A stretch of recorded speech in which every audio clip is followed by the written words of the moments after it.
Tal William, buena tarde. ¿Qué tal, Arqui? ¿Cómo está? Gusto saludarte. Igual. Hola, Jorge, buena tarde.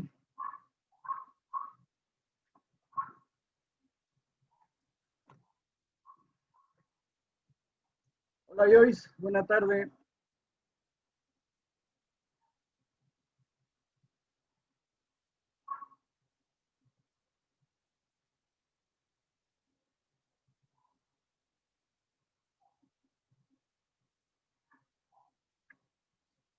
Bien, esta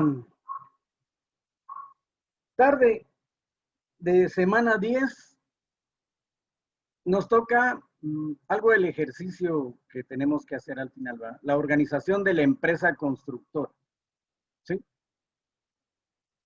Entonces, vamos a esperar que se integren otros compañeros. Habemos 5 participantes, ¿verdad?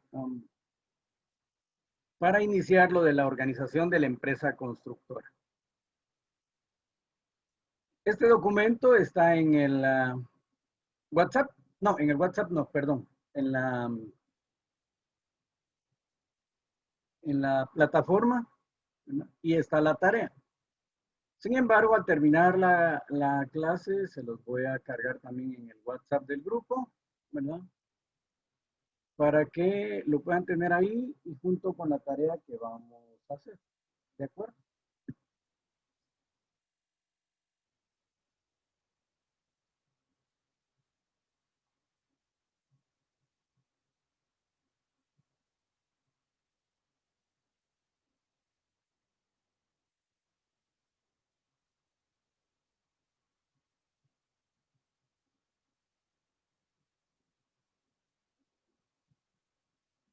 Bien, ¿cuántos sabemos ya? 8. La clase de hoy no va a ser, pienso yo, que tan extensa, eso debería de pensar yo, pero de igual manera, vamos a trabajar sobre la organización de la empresa, ¿verdad? Entonces, antes quisiera mostrarles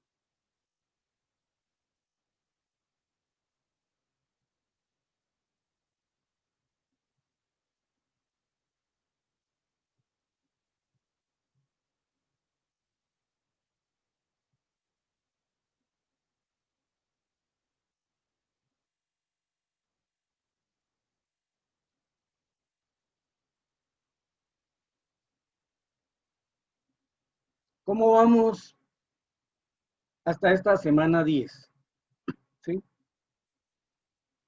Entonces, es importante que sepamos cómo vamos, ¿verdad? De el total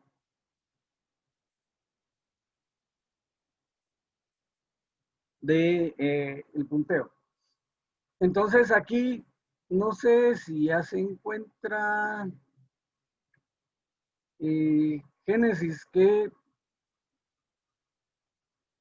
ah, no sé si ya estará por ahí. Todavía no está Génesis.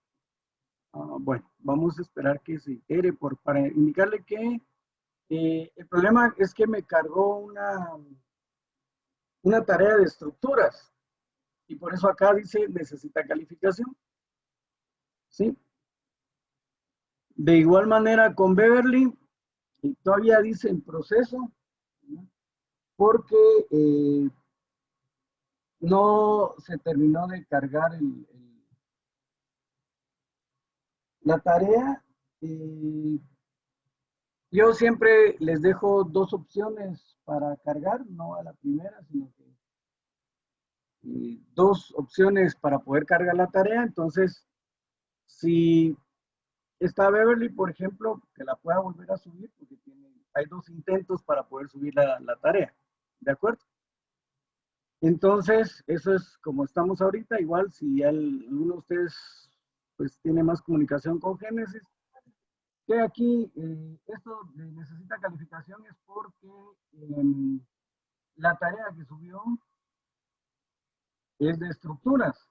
Entonces, probablemente por ahí se traspapeló, ¿verdad? ¿De acuerdo? Arqui, disculpe. Sí, Vinicio. ¿Qué tal? Buenas tardes. ¿Cómo estás? Buena tarde. La de la semana 9 aún no la he calificado, ¿verdad? Porque no la he subido. No tiene fecha. ¿No la has subido? No. Ah, vaya, sí, no hay problema, la puedes. Ah, va. A ver, lo No voy a hay subir. problema. Vaya, Ujú. vos. Gracias, Arqui. Ya está Génesis. Bueno, Génesis, fíjate que me cargaste una tarea de estructuras. Por esa razón es que no la pude calificar. Tal vez la vuelves a cargar. La ventaja, como les digo, es que dejamos abierta la opción para poder cargar 2 intentos la tarea. Entonces, si lo puedes cargar, te lo voy a agradecer. De igual manera, a Beverly, no sé si estará Beverly por ahí. Yo creo que todavía no. Bueno. Pero igual, de igual manera, no se cargó la tarea. Entonces, repito, eh, ¿cuánto llevamos ahorita acumulado? Llevamos 3 puntos de la tarea 1, 2 puntos de la tarea 2, serían 5, 6 con la semana 7 y 10, 17, 19, 22, 23 puntos. Eso es lo que deberíamos de tener. Entonces, Marilyn lleva 19,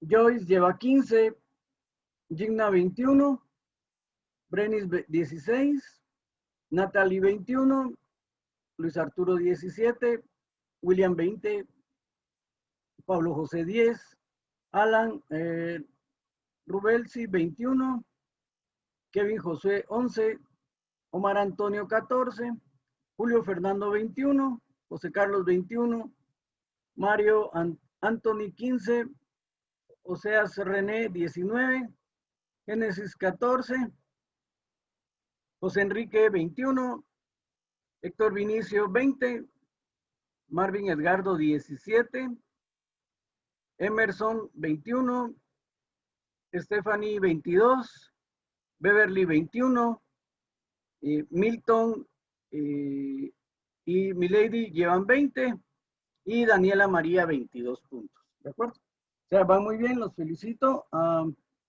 Recuérdense que todavía tenemos chance hasta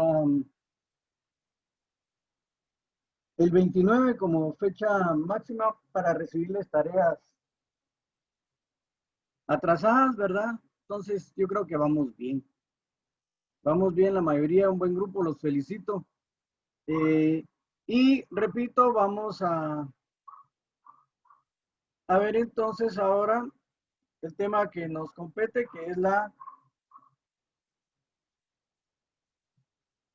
organización de la empresa constructora.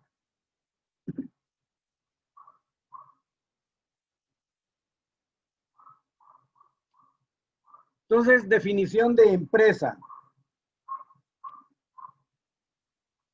¿Qué es la empresa? Es una unidad de la estructura social con voluntad de continuidad formada por un conjunto de personas que trabajan coordinadas para crear bienes y o servicios que satisfagan las necesidades de la sociedad utilizando ciertos recursos.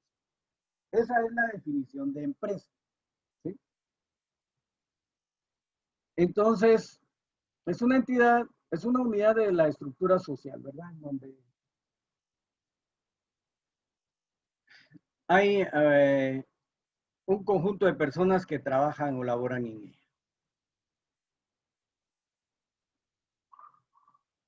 Entonces, hay un esquema aquí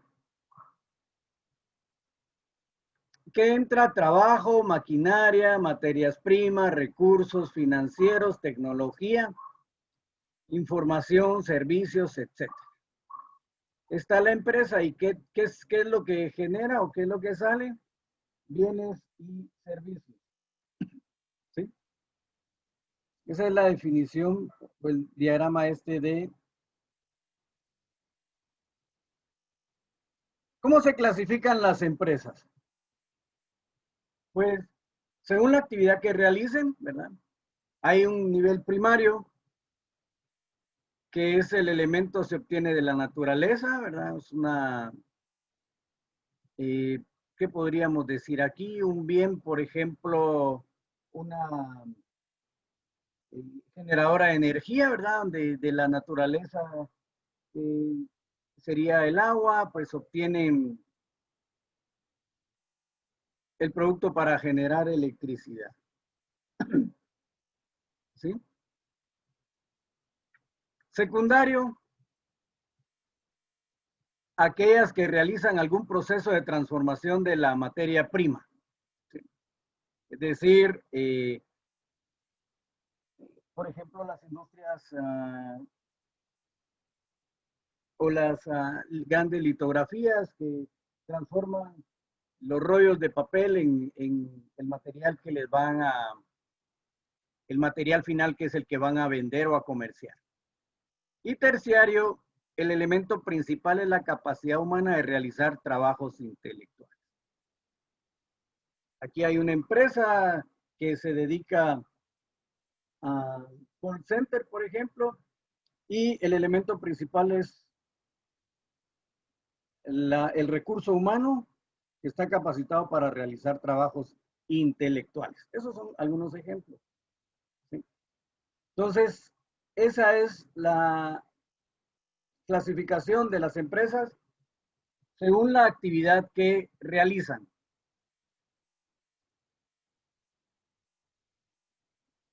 Luego, por su tamaño, pueden ser grandes empresas, medianas empresas, pequeñas empresas y microempresas. ¿Sí?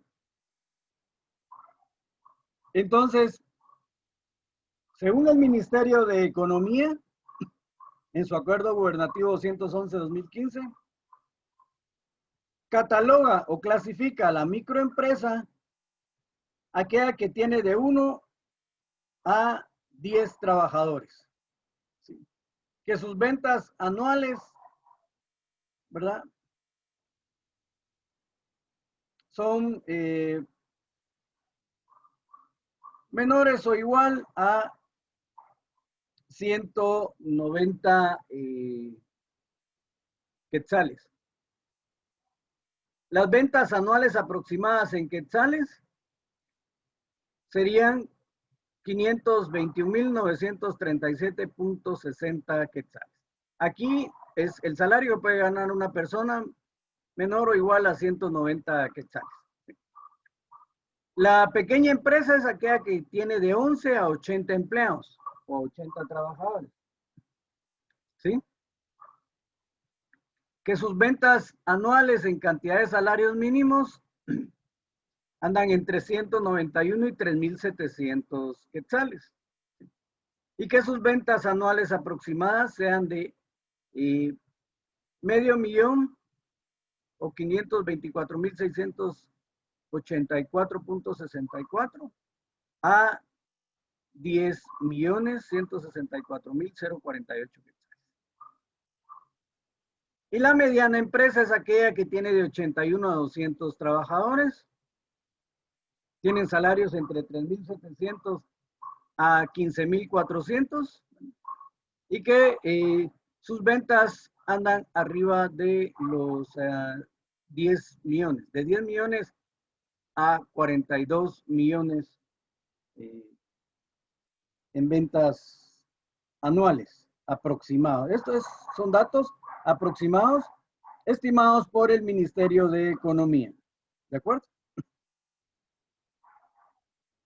La propiedad de capital puede ser pública, puede ser privada y puede ser mixta.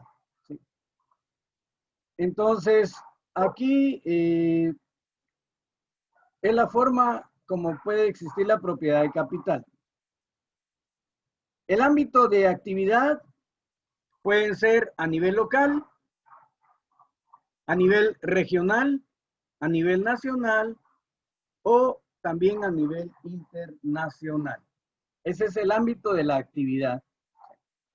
La forma jurídica puede ser una sociedad colectiva, una sociedad comandita simple, una sociedad limitada o una sociedad anónima.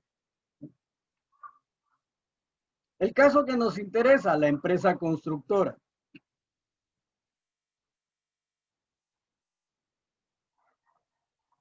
La empresa constructora es un conjunto de elementos humanos, físicos, materiales y financieros que se relacionan entre sí. ¿Cuál es el fin? Pues prestar un servicio a la población para producir bienes inmuebles, viviendas, edificios para oficinas y fábricas, edificios para vivienda, ¿sí? E infraestructura básica, caminos vecinales, carreteras, puentes, puertos, etcétera, que satisfagan las necesidades de las personas.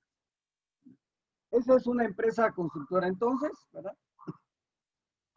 Hay personal o recurso humano, hay recursos físicos, No, materiales, financieros, sí.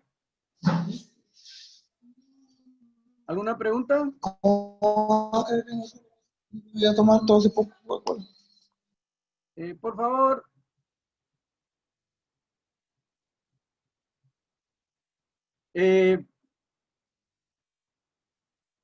¿Cómo se clasifican las empresas constructoras? Las empresas constructoras se clasifican de acuerdo a la actividad a la que se dedican. Es decir, su principal actividad va a determinar la clasificación de las empresas. Entre estas se mencionan las más importantes. Pues empresas constructoras de residenciales. Lógicamente acá, una empresa constructora de residenciales, pues eso abarca otro sinnúmero de actividades. ¿Por qué? Porque tiene que haber topografía también, tiene que haber movimientos de tierras. ¿Sí?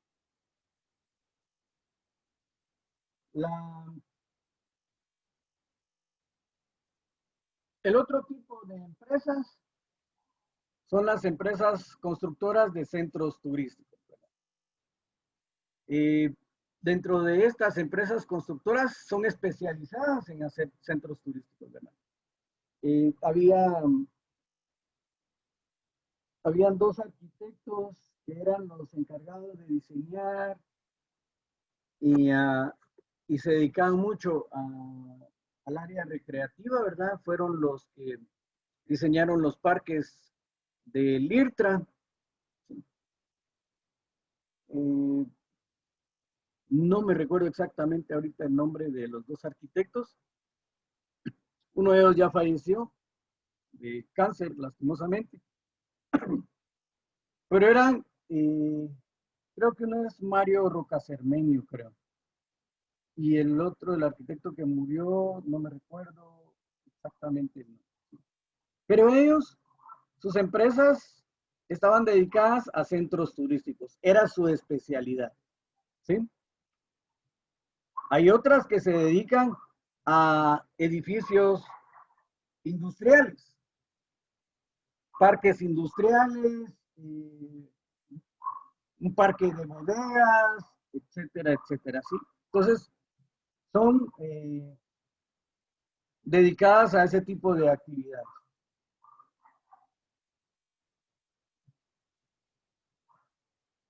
Y las empresas constructoras de infraestructura pública, que son aquellas que se dedican a la construcción de tramos carreteros, se dedican a la construcción de puentes, de carreteras, etcétera, etcétera, ¿sí? O también de edificios para el gobierno, por ejemplo. ¿De acuerdo? Entonces, repito, hay empresas constructoras de residenciales, ¿verdad? Hay empresas que se dedican solo a la construcción, por ejemplo, de lotificaciones y algo por el estilo. Entonces son las empresas constructoras de residenciales y todas las que vimos. Por supuesto, esta es una clasificación general. Pero obviamente si yo me dedico a constructoras de residenciales, pero de repente sale algo más, pues también lo puedo trabajar, obviamente. Pero esta es la clasificación general, en forma general, de los tipos de empresas constructoras, ¿de acuerdo? Según el reglamento de la Ley de Contrataciones del Estado, las empresas se clasifican por especialidad o por capacidad económica, ¿sí? Por especialidad, excavaciones, movimiento de tierras, puentes, estructuras de drenajes para obras viales, terracería, pavimentos, edificios, pistas para aeropuertos, túneles, oleoductos y presas. Estas son las especialidades por las que se clasifican según el reglamento de la Ley de Contrataciones del Estado, ¿verdad? Aparecen otras aquí: líneas de transmisión eléctrica, instalación de máquinas, construcciones portuarias, vías ferroviarias, obras de irrigación, alcantarillados y drenajes. Estas obras de irrigación son obras de riego, alcantarillados y drenajes, instalaciones de agua potable, estructuras metálicas, estructuras de concreto, perforaciones, otros. Entonces, eso es según la Ley de Contrataciones del Estado. Sí. Y la otra es por capacidad económica, ¿verdad?, que aparece ahí. ¿Eso qué significa? Que si yo voy a participar en ofertar para el Estado, tengo que estar,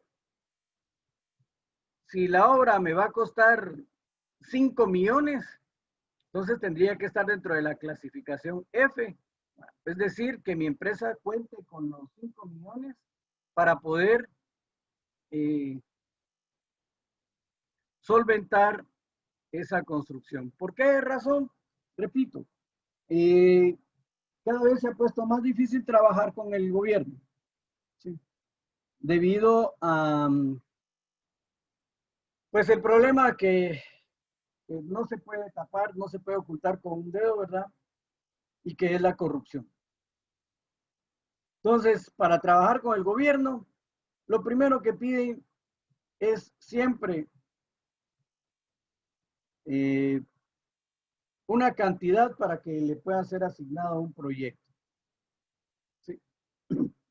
Entonces, muchas veces solo le entregan el anticipo a la empresa y después la empresa tiene que ver cómo termina la obra para esperar luego que le sean cancelados sus emolumentos. O sea, es un poco complicado. No sé si hasta actualmente ha variado un poco la situación, ¿verdad? Pero hasta hace unos años así era.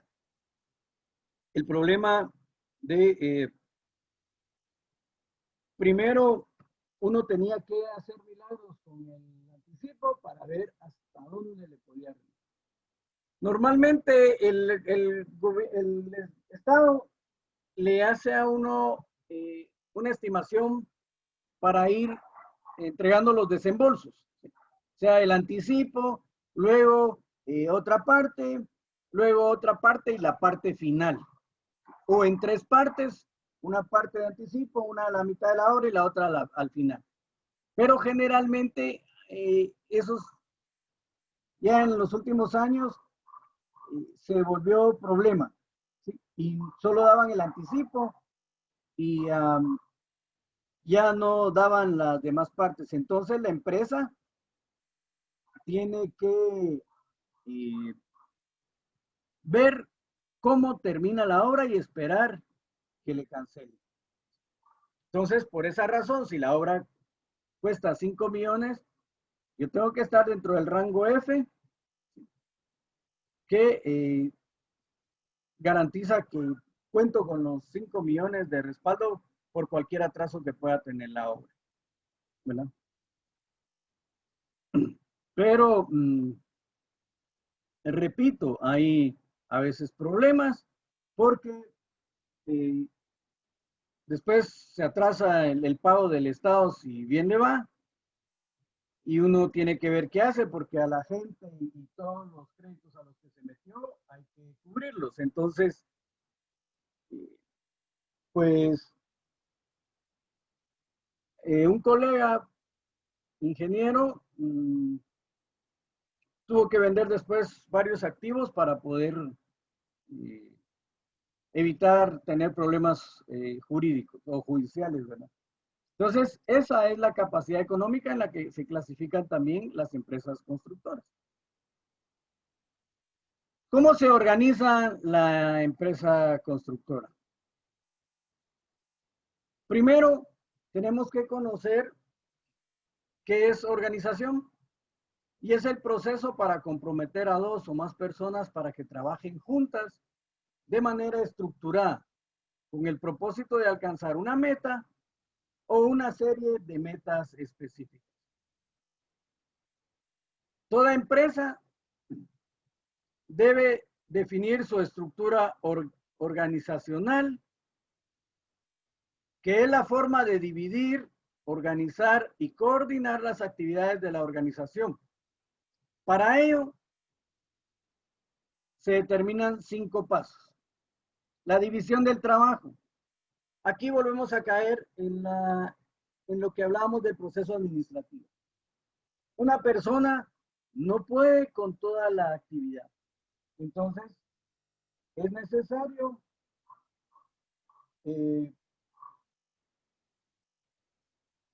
dividir las actividades, ¿sí?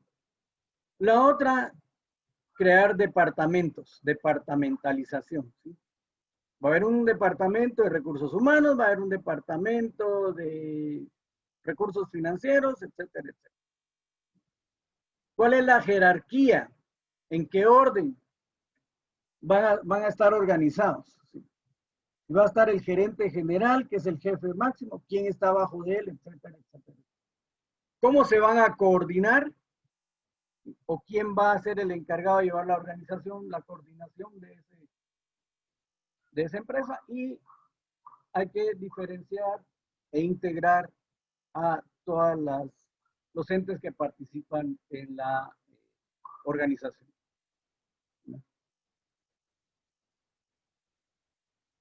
Cuando tratamos de ver cómo se desenvuelve la administración en una empresa constructora, debemos tener en cuenta la forma en que está estructurada la organización, ¿sí? Estudiar la forma en que la empresa constructora tiene su organigrama y cómo funciona la misma.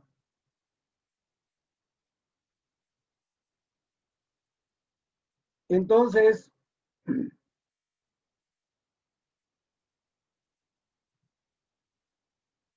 acá aparece un organigrama donde está la junta directiva, el director ejecutivo y las divisiones de los departamentos. El director de proyectos, el gerente de compras, el gerente de ingeniería, director de recursos humanos, director de finanzas y director de mercadeo. Como ven, solo una persona no puede llevar el control de todo, necesita de crear o delegar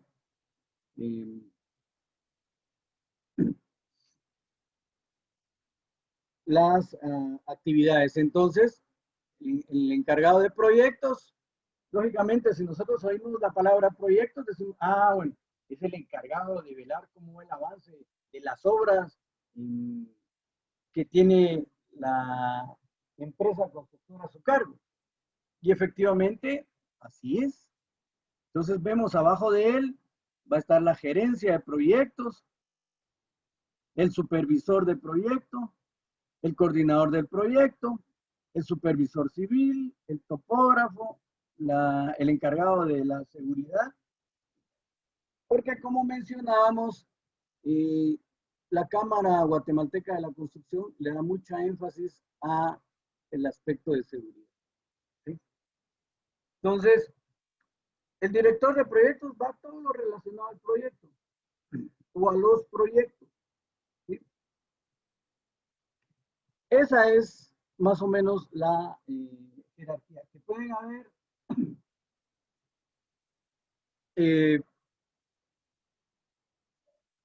¿cuántas personas? No se sabe, pero este es el esquema del organigrama. En el gerente de compras va a haber alguien que compre materiales y otro que compre suministros varios, ¿verdad? En el gerente de ingeniería va a haber un ingeniero de calidad, un encargado del diseño, un estimador de costos, un ingeniero de planificación, un ingeniero de estructural. Aquí, digamos que el profesional puede ser de repente por ahí un arquitecto también, porque va a ser el encargado del departamento de diseño, por ejemplo. ¿Sí? Entonces, aquí es donde va la parte del cálculo estructural y todo lo demás de los proyectos, etcétera, etcétera, etcétera. El de recursos humanos, pues, va a ser el encargado, el jefe de personal, ¿sí? Que va a haber alguien que se encargue del jefe de todo el personal, del pago de los seguros, manejo de oficina. ¿Sí? El de finanzas va a estar la contabilidad y el manejo de caja. Y el director de mercadeo es el que se va a encargar de las ventas de proyectos, ¿sí? Y la forma de publicitarse. Entonces, en las empresas constructoras, su organización es expresada mediante organigrama, en el cual se detalla la autoridad y las responsabilidades que existen en la empresa y cómo lograr llegar a los objetivos establecidos por la empresa. O sea, para ello vamos a tener el personal necesario para lograr los objetivos de la empresa. Esto es un buen chivo para cuando nos toque crear nuestra empresa constructora, ¿verdad? Aquí hay otro, ¿verdad? Habitualmente se representa la estructura general de una empresa hasta el nivel de departamento y luego el organigrama de cada departamento u otra subdivisión más baja por separado. Aquí está la dirección general, asesoría jurídica. Esto no debe faltar. ¿Sí? ¿Por qué? Porque es el que se encarga de todos los términos legales. ¿Sí? Y en cuanto al pago de fianzas, etcétera, etcétera. Y abajo están los diferentes departamentos: obra civil, edificación, maquinaria, estudios de oficina técnica, compras, recursos humanos, administración y finanzas. Y aparecen aquí de igual manera, ¿no?, los organigramas. Estos son ejemplos que se van a ir adaptando dependiendo del tipo de constructora que tengamos. Porque obviamente si yo soy el que voy a iniciar una empresa con mi amigo, probablemente no tengamos esa gran división, ¿verdad? Porque estamos iniciando Entonces, entre los tipos de organización más utilizados dentro de una empresa tenemos la organización departamental y la organización matricial. ¿Qué es la organización departamental? Es el proceso administrativo mediante el cual la organización está orientada a dividir el trabajo por medio de departamentos o áreas especializadas que agrupen a profesionales de cada área para lograr la maximización de los ingresos con el mejor personal posible en cada área de la empresa disponible. ¿Sí? Entonces, el director general y los diferentes departamentos. Y eso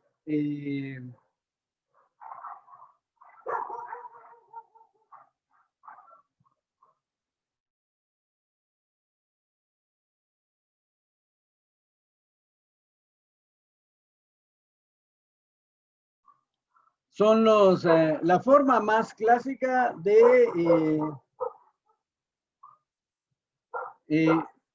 organizar la empresa a través de la organización departamental. ¿Sí? Luego está la organización matricial, es aquella que en cada área de la empresa tiene que intervenir en los proyectos de organización. ¿Sí? En este tipo de organización, cada una de las áreas tendrá que responder a dos jefes diferentes. El jefe de proyecto y el jefe funcional encargado del área. Este tipo de organización es el más utilizado por las empresas constructoras. ¿Sí? Entonces, pues este va a responder a dos jefes, ¿no? El jefe del proyecto y el jefe funcional encargado del área.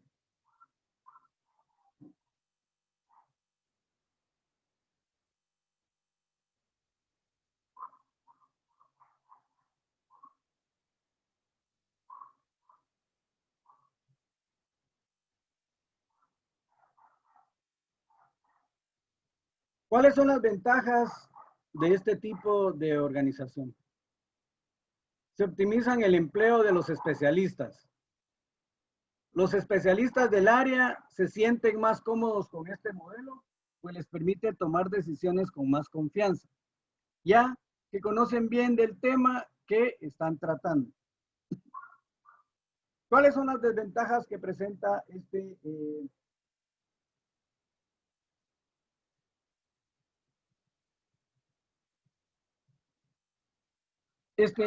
tipo de sistema? Se pueden presentar algunos conflictos de interés cuando los recursos son justos. ¿Sí? O sea, cuando están cabales los recursos, ¿verdad? Y entonces empiezan, no, que yo necesito, híjole, empiezan los conflictos. Esa es una de las desventajas que se puede dar. ¿Sí? Y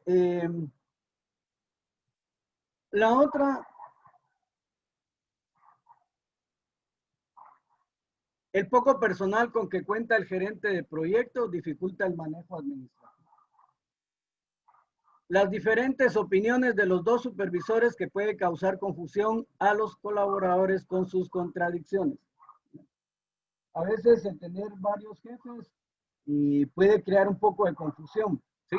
Porque uno dice una cosa y resulta que el otro viene, no, cambiémoslo, hagamos esto. Entonces, cuesta un poco las decisiones de esa manera. ¿Sí? Luego de que una empresa constructora decide cuál es la organización que va a utilizar, esta prepara su organigrama para delegarle las funciones correspondientes a cada persona o a cada área, dependiendo el sistema de organización que va a utilizar.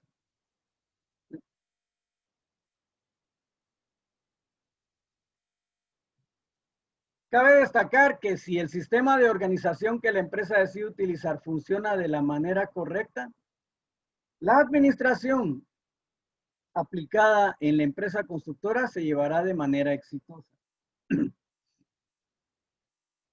y ayudará a la empresa a mantenerse a flote siempre y cuando las áreas y el personal se mantengan realizando sus funciones y obligaciones. O sea, esto cae por su propio peso, ¿verdad? Si todo el personal y todos los departamentos trabajan de manera ordenada, ¿sí? Entonces, no debería de existir algún problema con las actividades que vamos a realizar. ¿Sí?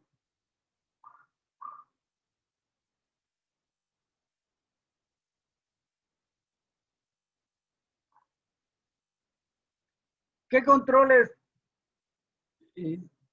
debe tener un arquitecto? ¿Sí? ¿Cuáles son los controles que debe tener?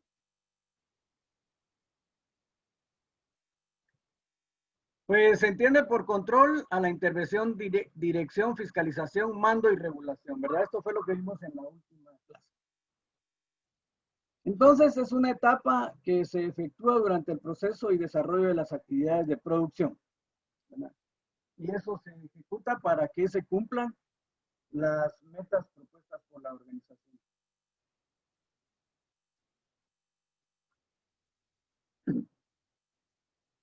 Es una etapa que se efectúa durante el proceso de desarrollo de las actividades de producción, así que podría definirse como constatar que lo planeado en las especificaciones, programación, presupuesto, planos y diseño de la ejecución sea lo realmente ejecutado. O sea, lo primero que tenemos que ver, ¿verdad? Es que, pues lógicamente, como hacemos en todo proyecto, lo primero que tenemos que tener es un programa de necesidades para cada proyecto que vamos a realizar y de esa manera hacer toda la fase de proyecto y planificación, etcétera, etcétera, ¿verdad? Porque los planos deben de ajustarse a lo que realmente se va a construir. O sea, la obra física debe responder a lo que está planteado, plasmado en los planos, ¿sí? Entonces, en base a eso, va a ir presupuestos, programación, costos, etcétera, etcétera, etcétera. Entonces, el arquitecto a cargo debe garantizar la correcta ejecución de la obra, asegurando la correspondencia entre lo proyectado y lo ejecutado. Y para ello debe controlar el manejo de los recursos bajo dos aspectos. Aquí era lo que les decía. Lo planificado debe de ir en correspondencia con lo que se va ejecutando. Es decir, tampoco es que realmente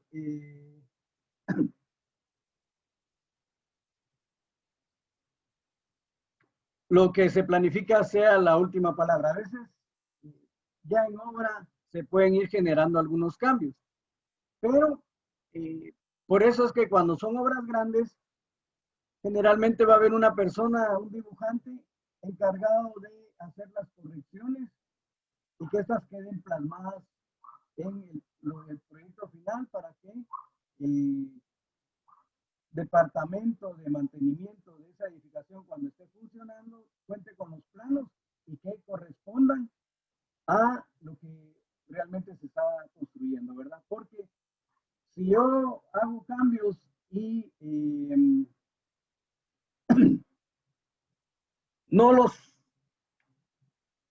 planteo en los planos, entonces puede ser que los problemas se van a dar para el jefe de mantenimiento cuando esté funcionando el edificio, por ejemplo, porque no van a coincidir y empieza a estar abriendo agujeros por todos lados y hay que hacer reparación.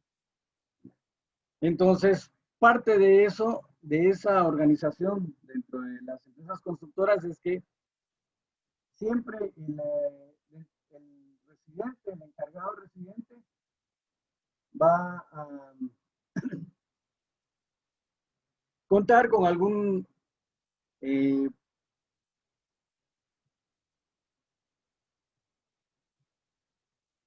digamos, colaborador que va a ser el encargado de actualizar los planos. Entonces, lo proyectado y lo ejecutado se deben controlar bajo dos aspectos. Los cuantitativos, cuántos van a ser, y los aspectos cualitativos, la calidad que se va a emplear. Siempre tenemos que buscar la mejor calidad.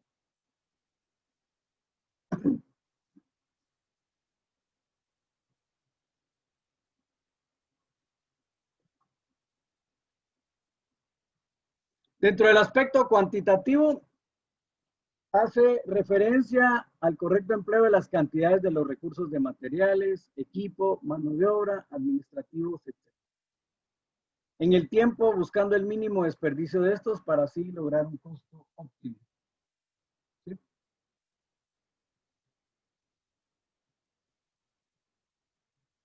El correcto empleo de las cantidades de materiales se relaciona con el control,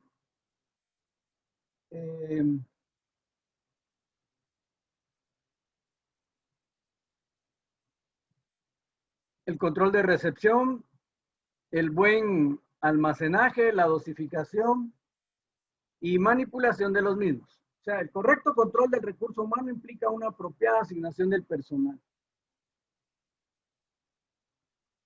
¿Sí? En función de un óptimo rendimiento y una acertada calidad en los procesos.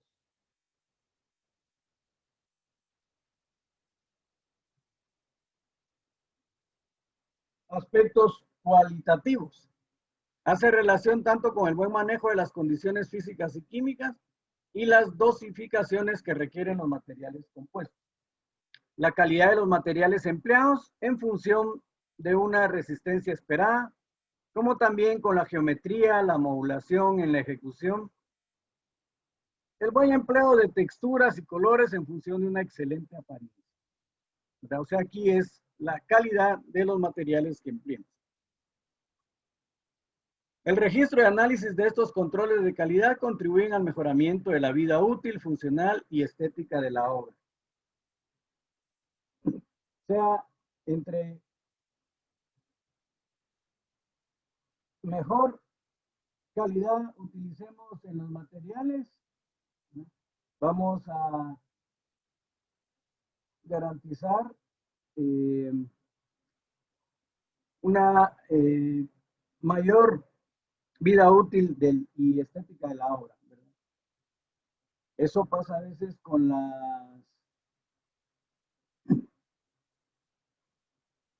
por ejemplo, con los tipos de pintura. Si uno utiliza una pintura de no muy buena calidad, ¿verdad?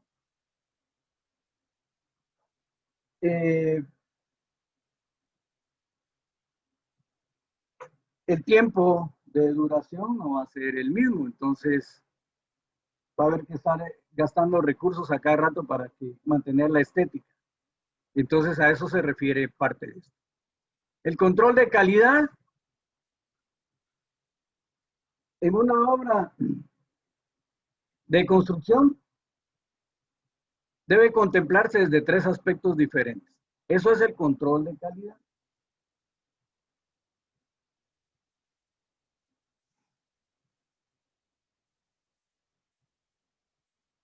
Control de calidad del proyecto. Está basado en el control por parte del personal propio o ajeno especializado en este tipo de controles, donde se deben analizar aspectos como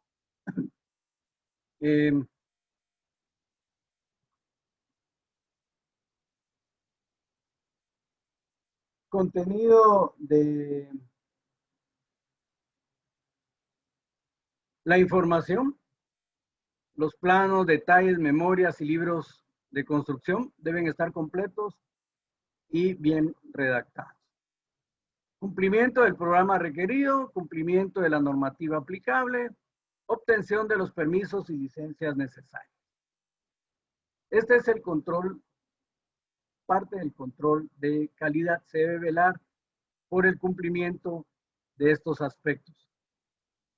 El control de calidad de la ejecución. Este se realiza durante la construcción del edificio con el objetivo de conseguir una calidad global del producto. Deberá comprobarse mediante verificaciones y controles que las obras se construyen conforme dicta el proyecto, la normativa vigente y las órdenes que pueda dar la dirección facultativa.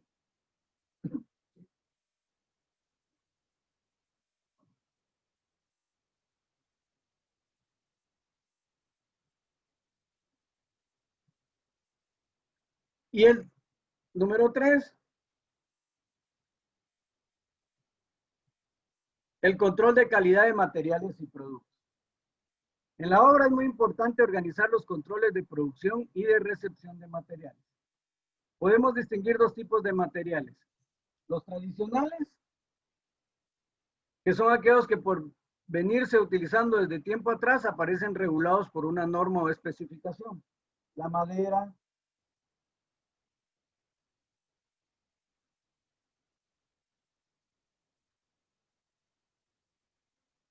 el hierro, el acero, el concreto, el ladrillo, el vidrio, etc. Y los no tradicionales son materiales nuevos o de reciente aparición en el mercado de la construcción, no existiendo para ellos una especificación que lo regule.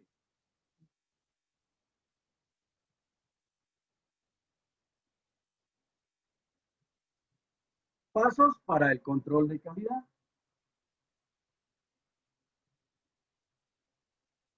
Establecimientos de estándares para los costos de calidad, para el funcionamiento y para la confiabilidad en el producto. O sea, hay que mantener estándares en cuanto a estos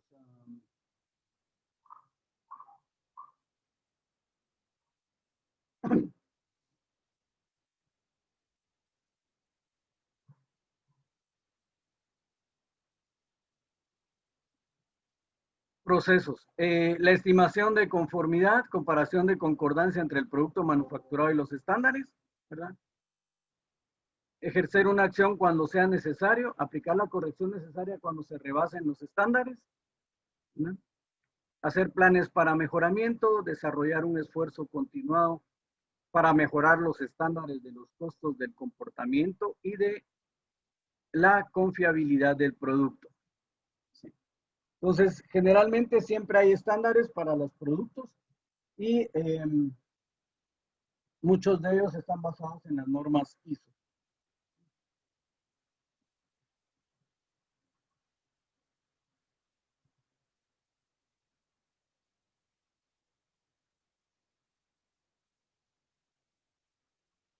El arquitecto debe ser el primer interesado en exigir el control de calidad en la edificación. Debe proponer un programa de seguimiento de calidad adecuado a cada tipo de obra. En gran parte de las obras en construcción y dependiendo de su grado de complejidad, no basta con su sola labor de inspección y vigilancia. En ocasiones hay que acudir a contratar a terceras personas como laboratorios de control de calidad que permitan realizar las comprobaciones técnicas necesarias o empresas de supervisión especializada. Aquí generalmente viene a recalar en lo que hemos insistido, ¿verdad? No, una persona no se puede dar abasto para tener el control de todo lo que está pasando en una obra. Entonces debe delegar. ¿Sí? Entonces aquí menciona claro que se puede recurrir a contratar a terceras personas. O sea, yo voy a tener pero voy a tener a ciertos maestros de obra que van a tener una remuneración, ¿verdad? Un poquito mayor, pero que son los encargados de controlar la calidad de la construcción. De igual manera, los laboratorios para los ensayos, ¿verdad?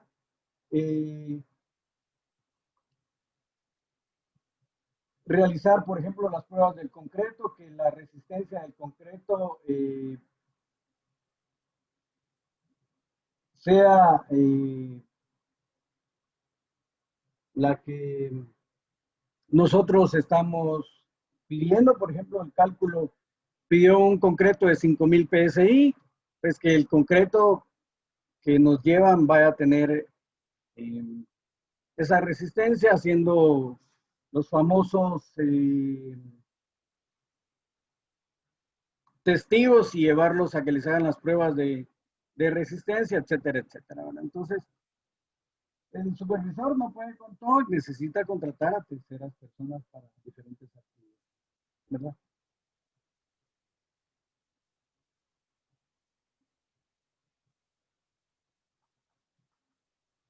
El control de seguridad e higiene. Es responsabilidad del arquitecto llevar un control de seguridad e higiene en la obra. Según el Acuerdo Gubernativo 229-2014, cualquier obra deberá contar con un plan de salud y seguridad que contemple las medidas a tomar durante la ejecución del proyecto.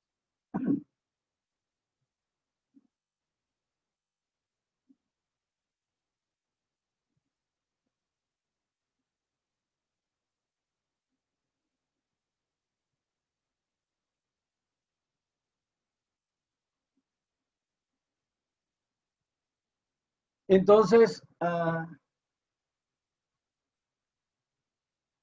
¿qué es lo que se debe tomar en cuenta en estos aspectos de seguridad en la obra? Pues tener señalizado todos los elementos, ¿verdad? Que sean necesarios, elementos de señalización, vestimenta básica de trabajo, ¿verdad? Que tengan su chaleco reflectivo, que usen su casco de seguridad, sus botas, y depende de la actividad que desarrollen, los lentes de seguridad. ¿Sí?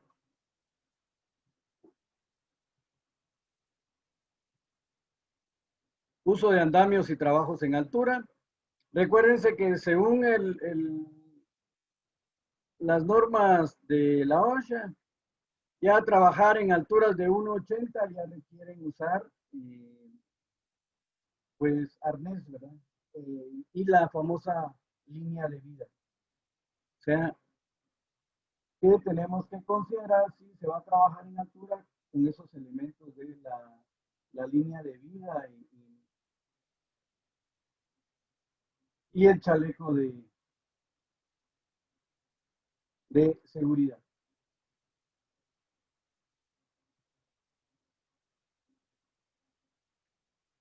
Las excavaciones y movimientos de tierra, ¿verdad? Instalaciones eléctricas en obra, maquinaria y equipo. Entonces, repito, siempre se debe de tomar en cuenta el reglamento de salud y seguridad ocupacional que maneja la Cámara Guatemalteca de la Construcción, ¿verdad? Para estos efectos. ¿Sí? Control de personal. Es fundamental contar con un adecuado y eficiente control de asistencia laboral. Esto permite medir el rendimiento del personal, tomar decisiones informadas y sobre todo potenciar el desarrollo de la organización.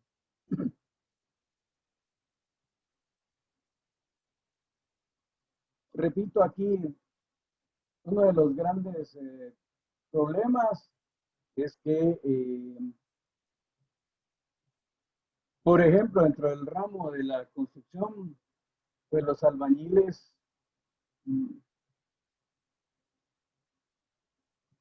son personas que beben mucho y entonces generalmente los lunes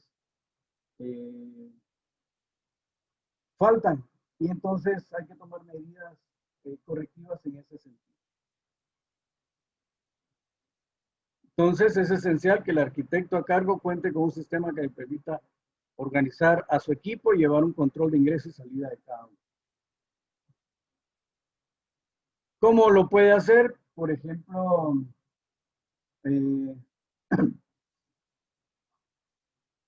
que delegue a alguien en la puerta para controlar la entrada y salida para que cumplan con su horario establecido. Bueno. Y esta es la bibliografía que contamos para este tema, ¿verdad? Y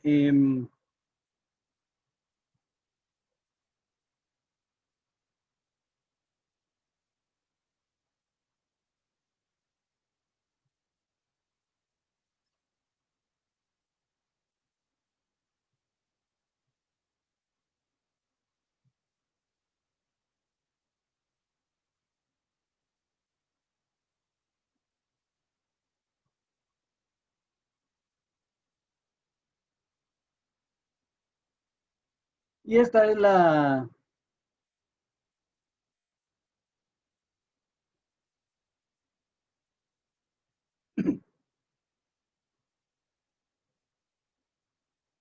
tarea de esta semana, ¿verdad?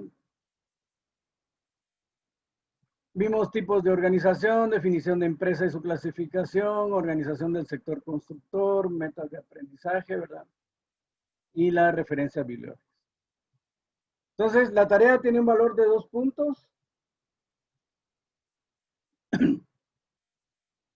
¿Y qué es lo que vamos a desarrollar? Hay que ingresar a la sección de material de aprendizaje y visualizar los siguientes enlaces. Presentación sobre organización de una empresa constructora. Y un video, organización de obras, que aparece el link ahí. Realizar una infografía de los controles que debe llevar un arquitecto. Y hay que verificar qué son las normas ISO 9000 y cuáles de esas aplican en la industria de la construcción. Hay que generar un archivo PDF y subirlo al apartado de tareas. ¿De acuerdo?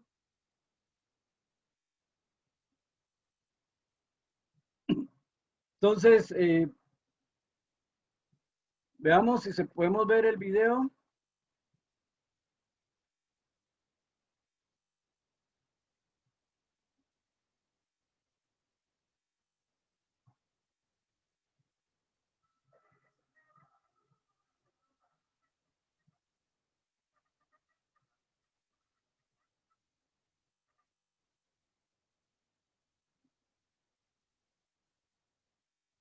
Vamos a compartir el video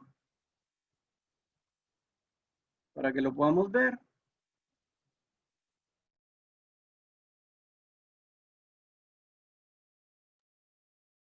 La organización de obras es un sistema diseñado para alcanzar ciertas metas y objetivos. En esta ocasión te hablaremos acerca de la organización y los trabajos dentro de una obra. Nuestro invitado Raúl González Vibriesca, que es ingeniero civil y además máster en administración, vendrá y nos hablará acerca de este tema. La arquitectura es el arte y técnica de diseñar, proyectar y construir edificios y espacios públicos. El proyecto arquitectónico comprende el desarrollo del diseño de una edificación, la distribución de usos y espacios, la manera de utilizar los materiales y tecnologías y la elaboración del conjunto de planos con detalles y perspectivas. Para elaborar un proyecto arquitectónico se lleva a cabo un proceso previo de investigación que guía al arquitecto en su tarea a lo largo de todo el proyecto. La interpretación que hace el arquitecto de los resultados de esta etapa es lo que define en buena medida la personalidad del proyecto. Ahora que ya sabemos qué es el proyecto arquitectónico, vamos a escuchar qué importancia tiene hacer una planificación. Así como ingenieros y arquitectos que estamos dentro del ramo de la construcción, también nos convertimos de alguna manera en administradores. ¿Sí? ¿Por qué digo esto? Bueno, porque tocamos todos los puntos que abarca la administración. Estamos hablando de planeación, organización, dirección y control. Refiriéndonos a la planificación, pues es llevar a cabo todos los pasos que planeamos de manera adecuada para llegar al objetivo que nos trazamos.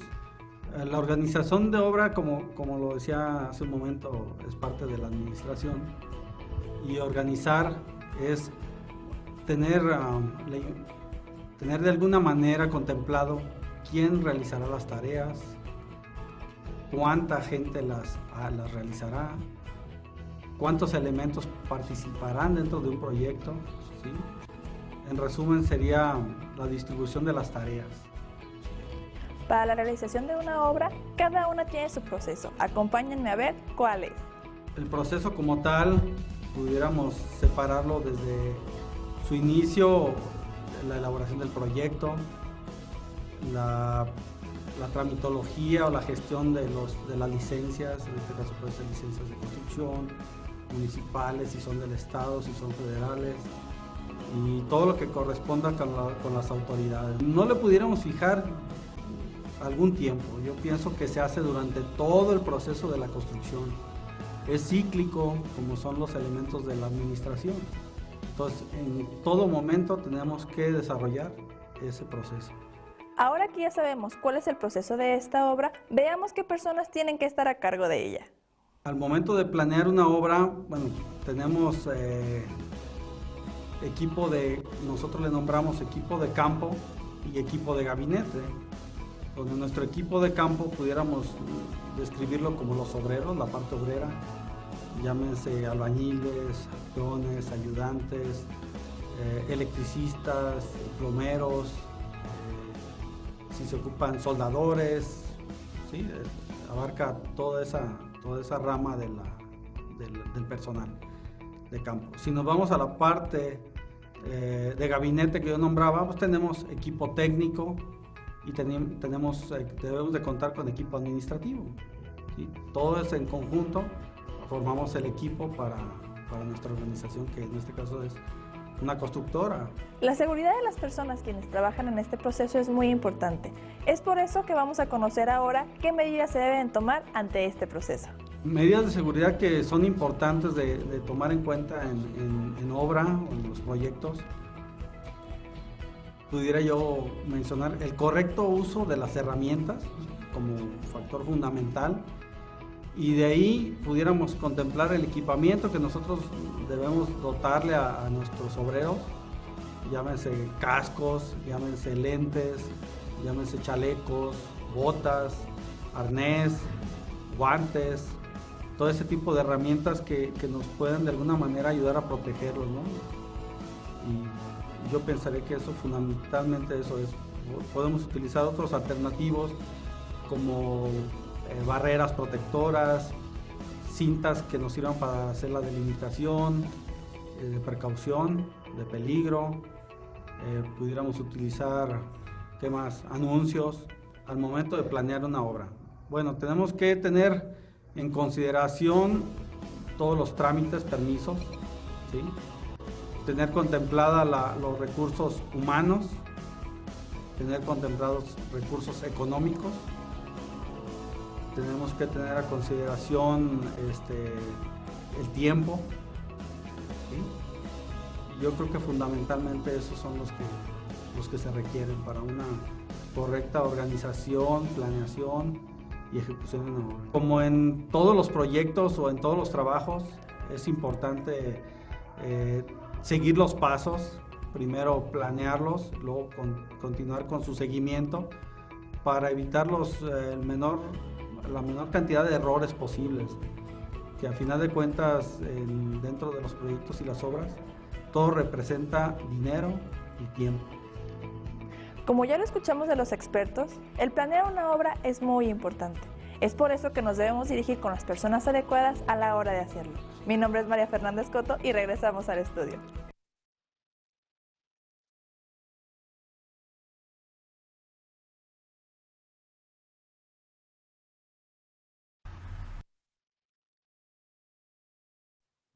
Bien, entonces, como vieron ustedes, ahí vamos a agregar también el material de aprendizaje, se los voy a poner en el WhatsApp, y también la tarea, en donde va el link, por si quieren ver otra vez despacio el video, ¿de acuerdo? Entonces, vamos a dejar ahí, no sé si hay alguna pregunta, si hay alguna duda, si alguien quiere ver todavía, si entró tarde y no vio y cómo va en su zona, la podemos colocar otra vez. No sé qué dicen ustedes.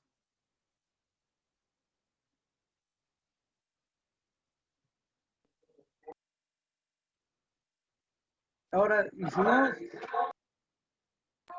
perdón,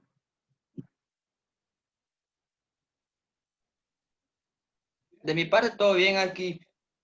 ok. Gracias, Gimna, todo bien, excelente. Bueno, entonces dejamos ahí, jóvenes, y les deseo un feliz fin de semana. Gracias, José. Feliz tarde para todos, feliz descanso, ya empezó el agua aquí. Entonces, primero Dios, nos vemos el otro sábado. Gracias, Milady.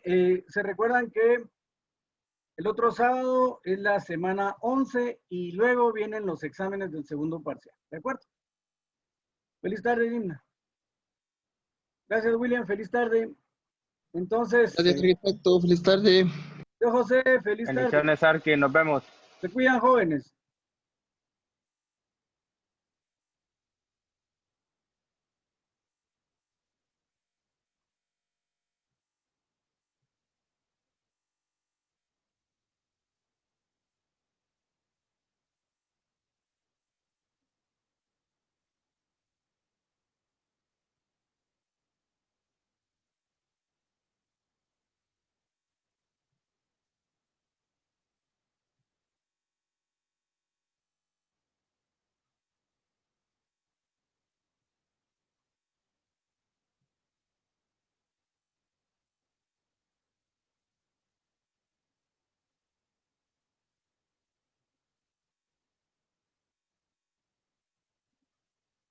Bien, feliz tarde.